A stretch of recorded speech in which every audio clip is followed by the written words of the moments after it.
Hello दोस्तों, स्वागत है आपका हमारे इस यूट्यूब चैनल में। और आज हम लोग देखने वाले हैं नेक्स्ट वीडियो। जी हाँ, हम आज नेक्स्ट वीडियो देखने वाले हैं जो कि हमारा एनसीईआरटी। जी हाँ, एनसीईआरटी का जो सीरीज चल रहा है उसका हम लोग आज नेक्स्ट वीडियो देखने वाले हैं, जिसमें हम लोग क्लास 9th का चैप्टर नंबर 14 देखेंगे, प्राकृतिक संपदा। जी हाँ दोस्तों, यहाँ से हम लोग का जितने भी मैक्सिमम एमसीक्यू बनेंगे उन सभी क्वेश्चनों को हम लोग यहाँ पे देखने वाले हैं। तो चलिए स्टार्ट करते हैं, ज़्यादा नहीं बात करेंगे और सबसे पहला क्वेश्चन देखते हैं। तो सबसे पहला क्वेश्चन है, अम्ल वर्षा का पीएच क्या होता है? तो अम्ल वर्षा का जो पीएच है वो 5.6 से कम होता है, इसको आप याद रखिए। नेक्स्ट क्वेश्चन है क्वेश्चन नंबर 2। तो क्वेश्चन नंबर 2 है, वैश्विक ऊष्मीकरण के लिए कौन सी गैस उत्तरदायी है? तो इसका सही आंसर हो जाएगा CO2, कार्बन डाइऑक्साइड। दोस्तों इसका सही आंसर हो जाएगा। नेक्स्ट है क्वेश्चन नंबर 3। तो क्वेश्चन नंबर 3 है, निम्न में कौन नवीकरणीय संसाधन नहीं है? तो कोयला जो है वो नवीकरणीय संसाधन नहीं है। नेक्स्ट है क्वेश्चन नंबर 4। तो क्वेश्चन नंबर 4 है, भूमि प्रदूषण का अर्थ है? तो भूमि में उपयोगी घटकों की कमी, ये जो है वो भूमि प्रदूषण का अर्थ है। नेक्स्ट है क्वेश्चन नंबर 5। तो मिट्टी की उर्वरता के संरक्षण के लिए कौन आवश्यक है? तो उपरोक्त सभी, फसल चक्र, भूमि को पानी छोड़ना और घुमस का प्रयोग, ये तीनों जो है वो आपका उर्वरता के संरक्षण के लिए आवश्यक हो जाएगा। नेक्स्ट है क्वेश्चन नंबर 6। अम्ल वर्षा का मुख्य अवयव है? तो इसका सही आंसर है H2SO4, option number A. Next है क्वेश्चन नंबर 7। वे प्राकृतिक पदार्थ जिनका उपयोग मनुष्य अपने जीवन यापन एवं विकास के लिए करता है क्या कहलाते हैं? तो उपयोगी पदार्थ वो जो है वो कहलाते हैं। नेक्स्ट है क्वेश्चन नंबर 8। तो क्वेश्चन नंबर 8 है, ओजोन गैस पाई जाती है? तो समताप मंडल में जो है वो ओजोन गैस पाई जाती है। नेक्स्ट है क्वेश्चन नंबर 9। तो वायुमंडल में कार्बन डाइऑक्साइड के बनने का संबंध है? तो इसका जो सही आंसर है दोस्तों वो आपका समुद्र तल से उठने से हो जाएगा। नेक्स्ट है क्वेश्चन नंबर 10। तो पृथ्वी को ऊपरी उपाजक स्तर जो चट्टानों के अपक्षय से बनती है क्या कहलाती है? तो मृदा कहलाती है, ऑप्शन नंबर ए। नेक्स्ट है क्वेश्चन नंबर 11। तो लाइकेन निम्न में किस जगह मिलते हैं? तो पत्थरों में जो है वो लाइकेन मिलते हैं। नेक्स्ट है क्वेश्चन नंबर 12। तो स्मॉग क्या है? तो स्मॉग कोहरा और धुआं का विषैला मिश्रण होता है स्मॉग। नेक्स्ट है क्वेश्चन नंबर 13। बंद बोतल को हवा का तापक्रम वाहन की हवा से अधिक क्यों होती है? तो ग्रीन हाउस प्रभाव के कारण होती है। नेक्स्ट है क्वेश्चन नंबर 14। तो वायुमंडल में CO2 कैसे स्थिर होती है? तो प्रकाश संश्लेषण से जो है वो वायुमंडल में CO2 स्थिर होती है। नेक्स्ट है क्वेश्चन नंबर 15। तो शुक्र और मंगल के वायुमंडल का मुख्य घटक क्या है? तो कार्बन डाइऑक्साइड इसका सही आंसर हो जाएगा। नेक्स्ट है क्वेश्चन नंबर 16। तो निम्न में कौन हरित ग्रह गैस नहीं है? तो इसका सही आंसर है N2, option number D. Next है क्वेश्चन नंबर 17। स्थल और जलाशयों पर असामान्य रूप से वायु के गर्म होने के कारण क्या हैं? पवन बनते हैं। जी हाँ दोस्तों, स्थल और जलाशयों पर असामान्य रूप से वायु के गर्म होने के कारण पवने बनते हैं। नेक्स्ट है क्वेश्चन नंबर 18। तो जल चक्र, कार्बन चक्र, ऑक्सीजन चक्र आदि क्या है? तो जैव रासायनिक चक्र, इसका सही आंसर हो जाएगा, ऑप्शन नंबर ए। नेक्स्ट है क्वेश्चन नंबर 19। तो ह्यूमस ह्यूमस क्या है? तो एक कार्बनिक पदार्थ है, मृदा को संरक्षण बनाता है, जल आदि के भूमि के अंदर जाने में सहायक होता है। तो ये तीनों जो है वो आपका सही आंसर हो जाएगा, उपरोक्त सभी। नेक्स्ट है क्वेश्चन नंबर 20। पराबैंगनी किरणों तथा ऑक्सीजन के टकराव से क्या बनता है? तो यहाँ पे देख सकते हैं दोस्तों O3, ओजोन आपका इसका सही आंसर हो जाएगा। नेक्स्ट है क्वेश्चन नंबर 21। तो CFC जिसे हम लोग क्लोरोफ्लोरोकार्बन बोलते हैं, CFC को क्लोरो फ्लोरो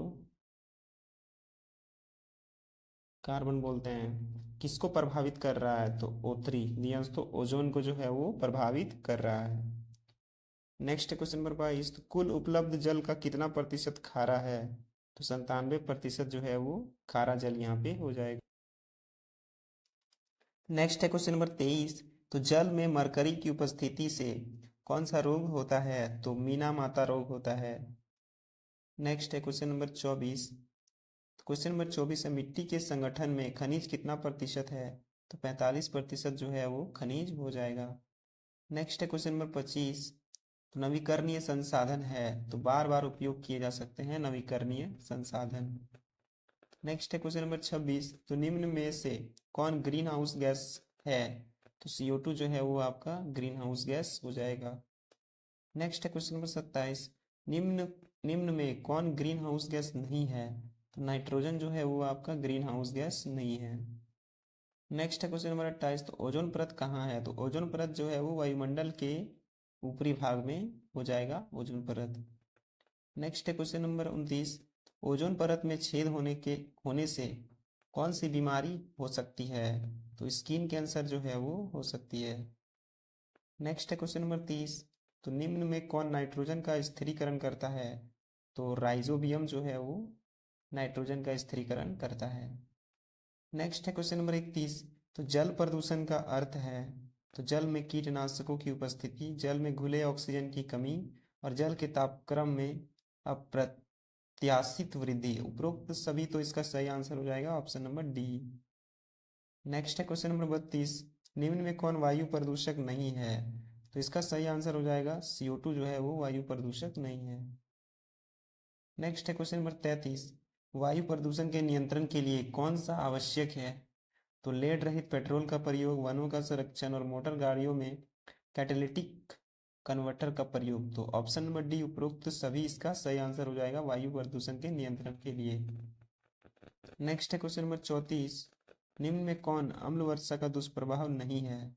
तो वायुमंडलीय CO2 में वृद्धि, ये जो है वो दुष्प्रभाव का यहाँ पे ये नहीं है। नेक्स्ट है क्वेश्चन नंबर 35, तो ओजोन परत निम्न में से किसमें उपस्थित है? तो जी हाँ दोस्तों, स्ट्रेटोस्फेयर में जो है वो ओजोन परत आपका स्थित हो जाएगा। नेक्स्ट है क्वेश्चन नंबर 36, पृथ्वी की बाहरी परत को क्या कहते हैं? तो स्थल मंडल जो है वो पृथ्वी के बाहरी परत को कहते हैं। नेक्स्ट है क्वेश्चन नंबर 37, शुक्र ग्रह के वायुमंडल में CO2 का प्रतिशत क्या है? तो 95% से अधिक यहाँ पे हो जाएगा इसका सही आंसर। नेक्स्ट है, कोहरा एक कोलाइडी अवस्था है, इसे क्या कहते हैं? तो इसे जो है वो एरोसोल यहाँ पे कहते हैं।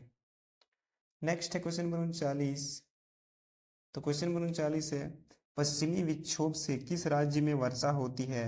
तो हरियाणा जो है वो इसका सही आंसर हो जाएगा। नेक्स्ट है क्वेश्चन नंबर 40, निम्न में कौन हरित गृह गैस है? तो मीथेन जो है वो हरित गृह गैस हो जाएगा। नेक्स्ट है क्वेश्चन नंबर 41, पृथ्वी का औसत तापक्रम कितना है? तो 16 डिग्री सेल्सियस जो है वो पृथ्वी का औसत तापमान हो जाएगा। नेक्स्ट है, निम्न में कौन वैश्विक उष्मीकरण में योगदान नहीं करता है? तो नाइट्रोजन में जो है वो यहाँ पे वैश्विक उष्मीकरण में योगदान नहीं कर पाते। नेक्स्ट है क्वेश्चन नंबर 43, तो ओजोन परत की क्षय के लिए कौन सा रसायन जिम्मेदार है? तो CFC क्लोरोफ्लोरोकार्बन।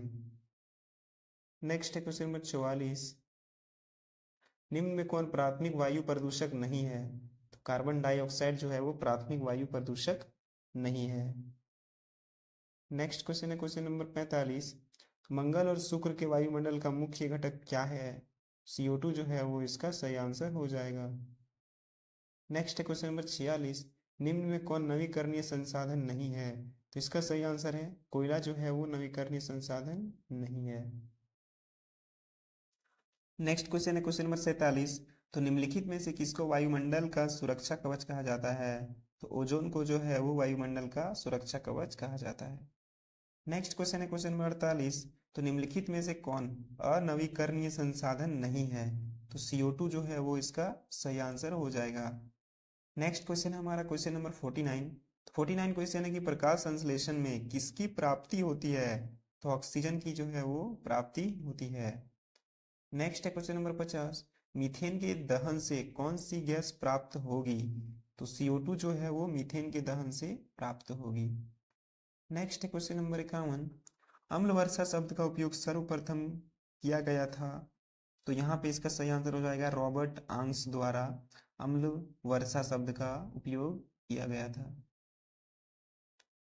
नेक्स्ट है क्वेश्चन नंबर 52, तो क्वेश्चन नंबर 52 है, सीसा किस प्रकार का प्रदूषक है? सीसा का जो चिन्ह है दोस्तों वो PB हो जाएगा, इसको भी आप याद रखिएगा।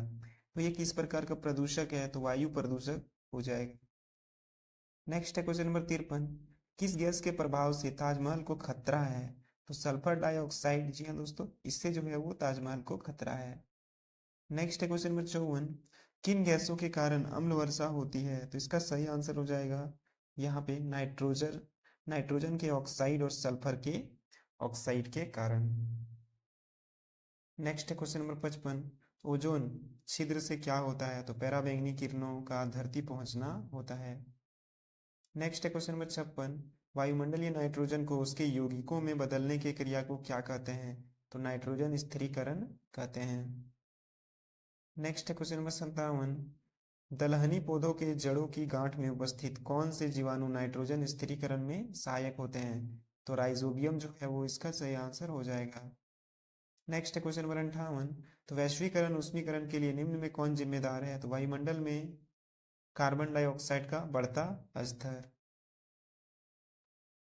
नेक्स्ट है क्वेश्चन नंबर 59, यूट्रोफिकेशन क्या है, तो यूट्रोफिकेशन जो है वो जल में घुले ऑक्सीजन की कमी के कारण जलीय जीवों की क्षति और जल में घुले हुए नाइट्रोजन और फास्फोरस के अधिक्य के कारण शैवाल की वृद्धि और जल के स्वाद और गंध में विकृति।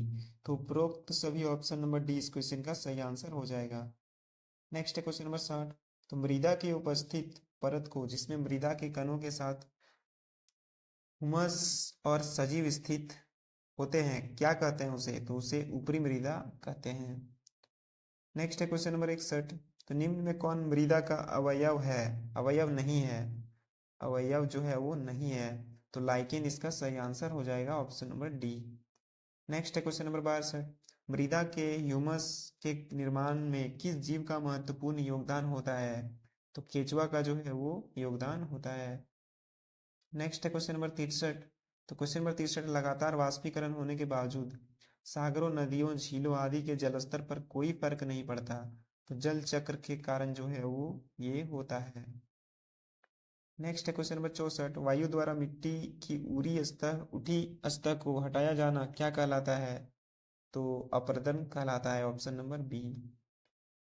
नेक्स्ट है क्वेश्चन नंबर 65, तो मानव शरीर में जल की उपस्थिति से क्या नियमित होता है, तो शरीर का ताप जो है वो नियमित होता है।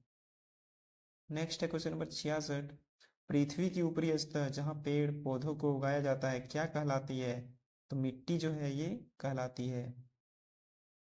नेक्स्ट है क्वेश्चन नंबर 67, किन आयनों के द्वारा जल खारा होता है, तो इसका सही आंसर हो जाएगा यहाँ पे सोडियम और कैल्शियम के कारण जो है वो जल खारा होता है। नेक्स्ट है ओजोन परत में, ओजोन परत के ह्रास में मुख्य प्रदूषक क्या है, तो नाइट्रोजन के ऑक्साइड और क्लोरोफ्लोरोकार्बन, ऑप्शन नंबर डी इसका सही आंसर हो जाएगा। नेक्स्ट है क्वेश्चन नंबर 69, तो मृदा प्रदूषण का मुख्य कारण क्या है, तो प्लास्टिक जो है वो मृदा प्रदूषण का मुख्य कारण हो जाएगा। नेक्स्ट है क्वेश्चन नंबर 70, तो किन आयनों के चलते जल खारा होता है, तो इसका जो सही आंसर है वो हो जाएगा सी ए का धनात्मक, ऑप्शन नंबर डी इसका सही आंसर हो जाएगा। नेक्स्ट है क्वेश्चन नंबर 71, तो किस गैस से तीज महल प्रभावित होता है, तो SO2 जो है वो इसका सल्फर डाइऑक्साइड इसका सही आंसर हो जाएगा। नेक्स्ट है क्वेश्चन नंबर 72, तो क्वेश्चन नंबर 72 है मानव शरीर में जल की उपस्थिति से क्या कायम रहता है, तो शरीर का ताप जो है वो कायम रहता है। नेक्स्ट है क्वेश्चन नंबर 73, तो पृथ्वी की सतह के नीचे जल स्थित जल को क्या कहते हैं, तो भूमिगत भूमिगत जल जो है वो इसको कहते हैं। नेक्स्ट है क्वेश्चन नंबर 74, तो क्वेश्चन नंबर 74, चंद्रमा की सतह का तापमान कितना है, तो 1900 से 110 डिग्री सेल्सियस। नेक्स्ट है क्वेश्चन नंबर 75, तो पृथ्वी पर उपस्थित जल के मृदु जल का प्रतिशत क्या है, तो 1% इसका सही आंसर हो जाएगा। नेक्स्ट क्वेश्चन है क्वेश्चन नंबर 76, तो पृथ्वी के सबसे बाहरी परत को क्या कहते हैं, तो भूपृष्ठ जो है वो कहते हैं। नेक्स्ट है क्वेश्चन नंबर 77, तो ह्यूमस क्या है, तो मृदा का एक घटक है, सड़े गले जीवों के टुकड़े और मृदा को सारंद्र बनाने वाला पदार्थ। नेक्स्ट है क्वेश्चन नंबर 78, निम्न में कौन मृदा अपरदन को रोकते हैं, तो वन जो है वो मृदा अपरदन को रोकते हैं। नेक्स्ट है क्वेश्चन नंबर 79, तो नलकूपों से कौन सा जल निकाला जाता है, तो भूमिगत जल जो है वो नलकूपों से निकाला जाता है। नेक्स्ट है क्वेश्चन नंबर 80। तो कौन सी गैस वायुमंडल में 3/4 से भी ज्यादा है? तो नाइट्रोजन जो है वो इसका सही आंसर हो जाएगा, जो कि आपका 78% हो जाएगा। नेक्स्ट है क्वेश्चन नंबर 81। तो वायुमंडलीय नाइट्रोजन को बैक्टीरिया द्वारा नाइट्रेट और नाइट्राइट में बदलने की प्रक्रिया को क्या कहलाती है? तो इसका सही आंसर हो जाएगा नाइट्रोजन स्थिरीकरण। नेक्स्ट है क्वेश्चन नंबर 82। कौन से जीव ऑक्सीजन की उपस्थिति में मर जाते हैं? तो कुछ खास बैक्टीरिया, ऑप्शन नंबर सी इसका सही आंसर हो जाएगा। नेक्स्ट है क्वेश्चन नंबर 83। तो निम्न में कौन सी गैस वायुमंडल में सबसे कम मात्रा में उपस्थित है? तो कार्बन डाइऑक्साइड जो है वो सबसे कम मात्रा में उपस्थित है। नेक्स्ट है क्वेश्चन नंबर 84। तो निम्न में कौन नवीकरणीय संसाधन नहीं है? तो खनिज जो है वो आपका नवीकरणीय संसाधन नहीं है। नेक्स्ट है क्वेश्चन नंबर 85। तो पौधे जिन पदार्थों का संश्लेषण करते हैं वे क्या कहलाते हैं? तो जैव रसायन कहलाते हैं, ऑप्शन नंबर ए। नेक्स्ट है क्वेश्चन नंबर 86। अतिचारण का संबंध है, तो अतिचारण का संबंध मृदा अपरदन से है, ऑप्शन नंबर ए। नेक्स्ट है क्वेश्चन नंबर 87। निम्न में कौन मृदा प्रदूषण नहीं करता है? तो उर्वरक जो है वो मृदा प्रदूषण जो है वो नहीं करता है। नेक्स्ट है क्वेश्चन नंबर 88। तो निम्नलिखित में कौन नवीकरणीय प्राकृतिक संसाधन है? तो वायु जो है वो नवीकरणीय प्राकृतिक संसाधन हो जाएगा। नेक्स्ट है क्वेश्चन नंबर 89। तो निम्नलिखित में कौन पराबैंगनी किरणों को पृथ्वी तल पर आने से रोकता है? तो ओजोन। जी हाँ दोस्तों, ओजोन जो है वो इसको रोकता है। नेक्स्ट है क्वेश्चन नंबर 90। तो पृथ्वी तल का जल क्षेत्र क्या कहलाता है? तो जल मंडल कहलाता है। नेक्स्ट है क्वेश्चन नंबर 91। क्वेश्चन नंबर 91 है, समुद्र में कौन सा लवण सबसे अधिक मात्रा में पाया जाता है? तो सोडियम क्लोराइड जो है वो सबसे अधिक मात्रा में पाया जाता है। नेक्स्ट है क्वेश्चन नंबर 92। पौधों द्वारा जल और CO2 से ग्लूकोज बनाने की क्रिया को क्या कहते हैं? तो प्रकाश संश्लेषण कहते हैं। नेक्स्ट है क्वेश्चन नंबर 93। निम्न में कौन पेयजल के रूप में उपयोगी नहीं है? समुद्री जल जो है वो पेयजल के रूप में उपलब्ध मतलब नहीं है। नेक्स्ट है, झील आदि के निकटवर्ती क्षेत्रों में पौधों और जीवों की संख्या और प्रजातियां अधिक होती हैं, इससे क्या निष्कर्ष निकलता है? तो जीवों के लिए जल आवश्यक है, जैव विविधता के लिए जल आवश्यक है, और बीजों के अंकुरन और पौधों में वृद्धि के लिए जल आवश्यक है। तो उपरोक्त सभी ऑप्शन नंबर डी इसका सही आंसर हो जाएगा। नेक्स्ट है यहाँ पे क्वेश्चन नंबर 95। तो क्वेश्चन नंबर 95 है, बीओडी क्या है? तो जलाशयों में उपस्थित कार्बनिक अशुद्धियों की माप। जी हाँ दोस्तों, बीओडी बीओडी जो है वो जलाशय में उपस्थित कार्बनिक अशुद्धियों की माप हो जाएगा, ऑप्शन नंबर सी। तो दोस्तों ये था आज का, जिसमें हम लोग 95 MCQ किए हैं। जी हाँ दोस्तों, इस चैप्टर से हम लोग यहाँ पे बहुत मैक्सिमम यहाँ पे किए हुए हैं, तो आपके लिए बहुत ज़्यादा इंपॉर्टेंट है। आपको पता है कि हम लोग रेलवे में आने वाले ALP टेक्नीशियन, RPF और जितने भी ग्रुप डी वगैरह के एग्जाम होने वाले हैं, उन सभी के लिए हम लोग यहाँ पे ये NCERT की सीरीज कर रहे हैं। तो ALP के लिए जो कैंडिडेट है दोस्तों, वो जरूर देखें इन वीडियोस को, और पहले वाले वीडियोस नहीं देखें तो उनको भी देखें, आपके लिए बहुत ही ज़्यादा इंपॉर्टेंट हो जाता है। और आपको ये भी बता दें कि ग्रुप डी का जो है वो हम लोग शिफ्ट वाइज यहाँ पे सॉल्यूशन कर रहे हैं साइंस का, तो उसको भी आप, उसका भी क्लास जो है वो आप देखें, आपके लिए बहुत ही ज़्यादा हेल्पफुल होने वाला है। तो कैसा लगा वीडियो दोस्तों जरूर बताइएगा, अच्छा लगा है तो लाइक करें और ज़्यादा से ज़्यादा वीडियो को शेयर करें। मिलते हैं नेक्स्ट वीडियो में, तब तक के लिए धन्यवाद।